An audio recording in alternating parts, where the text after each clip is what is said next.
Now, for opposition, I would request Mr. Akshay Kumar Jha to brief in 2 minutes. Thank you speaker ma'am.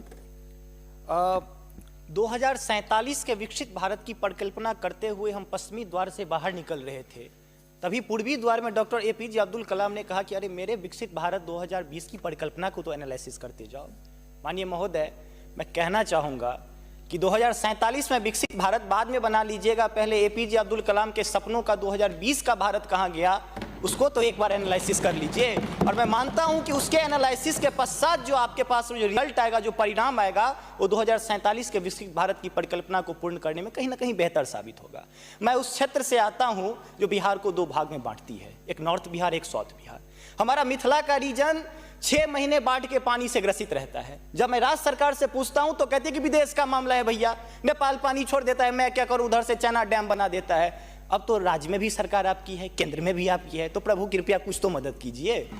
दूसरी बात, कोसी का संसद में कह दिया गया कि ड्रेस कोड ये होना चाहिए। अरे मैं बाढ़ के उस इलाके से आता हूं जहां आधा धोती पहन के संसद तक आना पड़ता है, न सड़क है न कुछ है, तो कैसे आऊंगा। उसी क्षेत्र का एक नंगा बच्चा हमसे कहता है कि साहब मैं बाढ़ से ग्रसित हूं, और दक्षिण बिहार का एक बच्चा कहता है कि मैं सुखाड़ से ग्रसित हूं, मेरे पास पीने के लिए पानी नहीं है। बीच वाला एरिया कहता है मैं नरसंहार से परेशान हूं। तो बिहार की एक परिभाषा बनती है कि उत्तर में बाढ़ है, दक्षिण में सुखाड़ है, बाकी जो बचा नरसंहार है, यही बिहार है। अब मैं कहां जाऊं। तीसरी बात मैं आता हूं कि आपने तो राम जी को अयोध्या में लाकर स्थापित कर दिया, जरा उनके ससुराल मिथिला पर भी ध्यान दीजिए। माँ सीता कब कब अग्नि परीक्षा देगी, उनके पुत्र हम कब कब अग्नि परीक्षा देते रहेंगे, हम पर भी तो थोड़ा ध्यान दीजिए प्रभु। बाढ़ का पानी जब हमारे बिहार से निकलता है तो लगे लगे बंगाल चला जाता है, और जो भी हमारे पास रोजी रोटी रहती है खत्म हो जाती है। तो मेरी पत्नी भी कहती है कि लागल लागल सजन धक्का सलम कलकत्ता चलिए, अब कितना आगे जाए। आगे आते हैं, और पर्यटन की पर्याप्त संभावना है। एक बार आप कृपा करके देखिए, पर्यटन मंत्री बैठे हुए हैं, अब ताजमहल मुमताज महल की याद में बना, आपने उसको 7वां अजूबा में शामिल कर दिया। अरे हमारे यहाँ गया में दशरथ मांझी छेनी लेके पूरा पहाड़ तोड़ दिए, इससे बड़ी और क्या बात हो सकती है। उसको पर्यटन के लिए रखिए।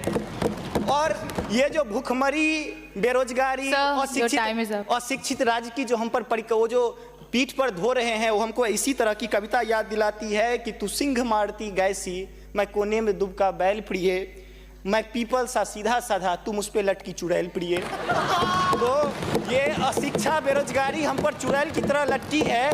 तो there is politics behind every politics. स्नातकोत्तर राजनीति विज्ञान में पढ़ाई होती है, उसको छोड़ के जरा राज्य और केंद्र में अब सामंजस्य स्थापित करके कृपा कीजिएगा प्रभु। बहुत बहुत धन्यवाद।